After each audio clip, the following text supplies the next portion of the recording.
ನಮಸ್ಕಾರ ವೀಕ್ಷಕರೇ, ಕನಕ್ ಕರ್ನಾಟಕಕ್ಕೆ ಸ್ವಾಗತ. ನಾನು ಯೋಗೇಶ್ ಈಶ್ವರ್. ವೀಕ್ಷಕರೇ, ಕರ್ನಾಟಕ ರಾಜಕೀಯ ವಿಚಾರದಲ್ಲಿ ನಾನು ಹೇಳ್ತಿರೋದು ದೇವೇಗೌಡರು, ಯಡಿಯೂರಪ್ಪ, ಸಿದ್ದರಾಮಯ್ಯ ಇವರೆಲ್ಲ ಪಕ್ಷಾತೀತವಾಗಿ ಒಂದಷ್ಟು ಜನ ಎಲ್ಲ ಗೌರವಿಸ್ತಾರೆ. ಆದರೆ ಪಕ್ಷಾತೀತವಾಗಿ ಅತಿ ಹೆಚ್ಚು ಮನ್ನಣೆಗೆ ಭಾಜನರಾಗುವಂಥ ನಾಯಕ ಯಾರು ಅಂದರೆ ಅದು ಎಚ್ ಡಿ ಕುಮಾರಸ್ವಾಮಿ ಅವರು. ಎಸ್ಪೆಷಲಿ ಇಲ್ಲಿ ಪಕ್ಷ ಎಲ್ಲ ಸೈಡ್ಗೆ ಇಟ್ಬಿಡೋಣ ರೀ. JDS ಈ ವಿಡಿಯೋ ನೋಡಿದಾರ ಅನ್ಕೋತಾರೆ ಪಕ್ಕ JDS ಚಾನಲ್ಲು JDS ಪರ ಮಾತಾಡ್ತಾರೆ. ಅಂಥದ್ದೇನು ಅಲ್ಲ. ಕುಮಾರಸ್ವಾಮಿ ಅವರು ಪಂಚರತ್ನ ಯಾತ್ರೆಯ ಮೂಲಕ ರಾಜ್ಯ ಚುನಾವಣೆಗೆ ಸಜ್ಜಾದಾಗ ಹ್ಯೂಜ್ ರೆಸ್ಪಾನ್ಸು. ಆದರೆ ಅದು ಓಟಾಗಿ ಕನ್ವರ್ಟ್ ಆಗಲಿಲ್ಲ. ಎಲ್ಲ ಒಂದು ಕಡೆ JDS ಕತೆ ಮುಗ್ದೋಯ್ತು ಅಂತ ಅನ್ಕೋತಿದ್ರು. ಆದರೆ ಲೋಕಸಭೆಗೆ ಎಂಟ್ರಿ ಕೊಟ್ಟು ಫಿನಿಕ್ಸ್ ಅಂತೆ ಕಂಬ್ಯಾಕ್ ಮಾಡಿದ್ರು.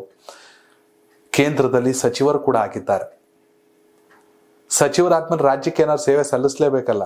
ನಿಜಕ್ಕೂ ಖುಷಿ ವಿಚಾರ ಅಂದರೆ ಬೆಂಗಳೂರಿಗೆ 4500 ಎಲೆಕ್ಟ್ರಿಕ್ ಬಸ್ಗಳನ್ನು ಮೊದಲ ಹಂತದಲ್ಲಿ ನೀಡೋದಕ್ಕೆ ಬೃಹತ್ ಕೈಗಾರಿಕಾ ಸಚಿವರಾಗಿರುವಂತಹ ಕುಮಾರಸ್ವಾಮಿ ಅವರು ಅಸ್ತು ಎಂದಿದ್ದಾರೆ. ಇದು ಖುಷಿ ವಿಚಾರ. ಯಾಕೆ ವಿಡಿಯೋ ಮಾಡ್ತಾ ಇದ್ದೀನಿ ಅಂದರೆ ಇಲ್ಲಿ ಕುಮಾರಸ್ವಾಮಿ ಅವ್ರನ್ನ ಹೊಗಳಬೇಕು, JDSನ ಹೊಗಳಬೇಕು ಅವೆಲ್ಲ ಏನಿಲ್ಲ ರೀ.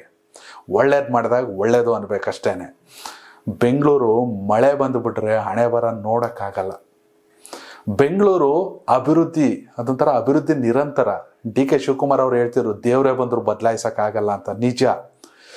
ಮತ್ತೊಂದು ಕಡೆ ಟ್ರಾಫಿಕ್ ಸಮಸ್ಯೆ, ಏರುತ್ತಿರುವಂಥ ಪೆಟ್ರೋಲ್ ಬೆಲೆ, ಡೀಸೆಲ್ ಬೆಲೆ, ಜನ ಹೈರಾಣ ಆಗ್ಬಿಟ್ಟಿದ್ದಾರೆ. ಮೆಟ್ರೋದಲ್ಲಿ ಹೋಗೋಣ ಅಂದರೆ ಟಾಯ್ಲೆಟ್ಗೂ ಕಾಸು ಕಟ್ಟಬೇಕು. ಇದು ಜನರ ಆಕ್ರೋಶಕ್ಕೆ ತುಂಬಾ ಗುರಿ ಆಗ್ತಿದೆ. ಇಂಥ ಸಂದರ್ಭದಲ್ಲಿ ಹೇಗೆ ಟ್ರಾಫಿಕನ್ನು ಕಂಟ್ರೋಲ್ ಮಾಡಬೇಕು, ಹೇಗೆ ವಾಯು ಮಾಲಿನ್ಯವನ್ನು ತಡೆಗಟ್ಟಬೇಕು ಅನ್ನೋ ನಿಟ್ಟಿನಲ್ಲಿ ರಾಜ್ಯದಲ್ಲಿ ಸಾರಿಗೆ ಮತ್ತು ಮುಜರಾಯಿ ಸಚಿವರಾಗಿರುವಂತಹ ರಾಮಲಿಂಗ ರೆಡ್ಡಿ ಅವರು ಕೂಡ ಹೋಗಿ ಭೇಟಿ ಆಗಿದ್ರು ಕುಮಾರಸ್ವಾಮಿ ಅವರು. ನಮಗೊಂದು 7,000 ಎಲೆಕ್ಟ್ರಿಕ್ ಬಸ್ ಕೊಟ್ಬಿಡಿ ಅಂತ. ಇಡೀ ದೇಶದಲ್ಲಿ 10,500 ಎಲೆಕ್ಟ್ರಿಕ್ ಬಸ್ಸಿಗೆ ಓಕೆ ಮಾಡಲಾಗೈತೆ. ಅದರಲ್ಲಿ 4,500 ಕರ್ನಾಟಕಕ್ಕೆ ಅಂದರೆ ಬೆಂಗಳೂರಿಗೆ ಕೊಡ್ತಾವ್ರೆ ಕುಮಾರಸ್ವಾಮಿ ಅವರು. ಇದು ರಾಮಲಿಂಗ ರೆಡ್ಡಿ ಅವರ ಅವಿರತ ಪರಿಶ್ರಮದ ಪ್ರತಿಫಲವೂ ಹೌದು. ಆದರೆ ಕೇಳಿದ ತಕ್ಷಣ, ಎಫರ್ಟ್ ಹಾಕಿದ ತಕ್ಷಣ ಅಲ್ಲಿಂದ ಸ್ಯಾಂಕ್ಷನ್ ಆಗಬೇಕಲ್ಲ. ಕುಮಾರಸ್ವಾಮಿ ಅವರು ದೊಡ್ಡ ಗುಣನೂ ಹೌದು. ಏನ್ರಿ ಸರ್ಕಾರಿ ಸೌಲಭ್ಯ, ಸರ್ಕಾರದ ಯೋಜನೆಗಳು ಕೊಡ್ತಾರೆ, ಏನು ಮನೆಯನ್ನು ತಗೊಂಬಂದು ಕೊಡ್ತೀರಾ ಅಂತ ಹೇಳ್ತಾರೆ ಜನ. ಆದರೆ ಅದನ್ನು ನನ್ನೂರು, ನನ್ನ ರಾಜ್ಯ ಅಭಿವೃದ್ಧಿ ಆಗಬೇಕು ಅನ್ನೋ ಮನಸ್ಥಿತಿ ಇದ್ದರೆ ಮಾತ್ರ ಇವೆಲ್ಲವನ್ನ ಮಾಡೋಕ್ಕೆ ಸಾಧ್ಯ. ಹೀಗಾಗಿ ಎಲ್ಲೊಂದು ಕಡೆ ಟ್ರಾಫಿಕ್ ಕಂಟ್ರೋಲ್ಗೆ ಈ ಒಬ್ಬರು ಇಬ್ಬರು ಕಾರಲ್ಲಿ ಹೋಗ್ತಾರಲ್ಲ ಅವೆಲ್ಲ ನಿಲ್ಲಿಸ್ಬಿಡ್ಬೇಕು. 4,500 ಎಲೆಕ್ಟ್ರಿಕ್ ಬಸ್ ಬರುತ್ತೆ, ಮೆಟ್ರೋ ಇದೆ. ಪಬ್ಲಿಕ್ ಟ್ರಾನ್ಸ್ಪೋರ್ಟ್ನ ಬಳಸ್ಕೋಬೇಕು. ಹೀಗೆ ಮಾಡಿದ್ರೆ ಖಂಡಿತವಾಗ್ಲೂ ಒಳ್ಳೆಯದಾಗುತ್ತೆ. ಹೀಗಾಗಿ ಒಂದು ರೀತಿಯಲ್ಲಿ ಇದು ಕುಮಾರ ಕ್ರಾಂತಿ. ನಿಜಕ್ಕೂ ಕುಮಾರಸ್ವಾಮಿ ಅವರಿಗೆ ನಾನು ಕೇಳ್ಕೊಳ್ಳೋದೇನೆಂದರೆ, ಖಂಡಿತವಾಗ್ಲೂ ಮಾಡ್ತಿರುವಂಥ ಕೆಲಸ ಎಲ್ಲರಿಗೂ ಖುಷಿ. ವೈಜಾಗ್ನಲ್ಲಾದಂಥ ಕ್ರಾಂತಿ ಅತಿ ದೊಡ್ಡದು. HMT ರಿಯೋ ಓಪನ್ಗೆ ಆಗ್ತಿರುವಂಥ ಕೆಲಸ ಎಲ್ಲವೂ ಒಳ್ಳೆಯದೇ.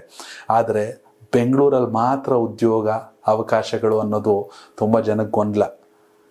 ಬೆಂಗಳೂರಿಗೆ ಬಂದ್ಬಿಟ್ರೆ ಕನ್ನಡದವ್ರಿಗಿಂತ ಜಾಸ್ತಿ ಬೇರೆ ರಾಜ್ಯದವರೇ ಅವರೇ. ಹೀಗಾಗಿ ಜಿಲ್ಲಾ ಕೇಂದ್ರಗಳಲ್ಲಿ ಕೂಡ, ಯಾಕಂದ್ರೆ ನೀವು ಕೈಗಾರಿಕಾ ಸಚಿವರಾಗಿರೋದ್ರಿಂದ ಹೇಳ್ತಾ ಇರೋದು, ಕೇಳ್ಕೊತಾ ಇರೋದು, ಸಾಕಷ್ಟು ಕಡೆ ನಾವು MLA ರಿಪೋರ್ಟ್ ಕಾರ್ಡ್ ಅನ್ನೋ ಕಾರ್ಯಕ್ರಮನ ಕೂಡ ಮಾಡ್ತಾ ಇದ್ದೀವಿ. ಅಲ್ಲಿ ಜನರ ಬೇಡಿಕೆ ಅನ್ನೋದು ಸ್ಥಳೀಯವಾಗಿ ಉದ್ಯೋಗ ಅವಕಾಶ ಬೇಕು. ಅಟ್ಲೀಸ್ಟ್ ಈ ಒಂದು ಅಧಿಕಾರದ ಅವಧಿಯಲ್ಲಿ ಒಂದಷ್ಟು ಕೈಗಾರಿಕೆಗಳು ಜಿಲ್ಲಾ ಕೇಂದ್ರಗಳಿಗೆ ತಂದರೆ ನಿಜಕ್ಕೂ ಖುಷಿ ವಿಚಾರ.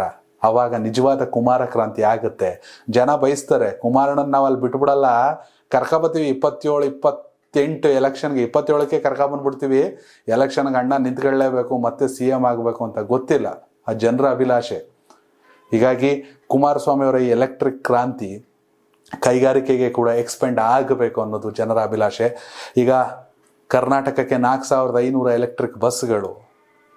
ಕುಮಾರಸ್ವಾಮಿ ಅವರ ಕೆಲಸದ ಬಗ್ಗೆ, ಹಾಗೆ ರಾಮಲಿಂಗ ರೆಡ್ಡಿ ಅವರ ಶ್ರಮದ ಬಗ್ಗೆ ನಿಮ್ಮ ಅಭಿಪ್ರಾಯ ಕಾಮೆಂಟ್ ಮಾಡಿ. ಧನ್ಯವಾದಗಳು. ಕನೆಕ್ಟ್ ಕರ್ನಾಟಕ, ಇದು ನಿಮ್ಮ ನೆಟ್ವರ್ಕ್.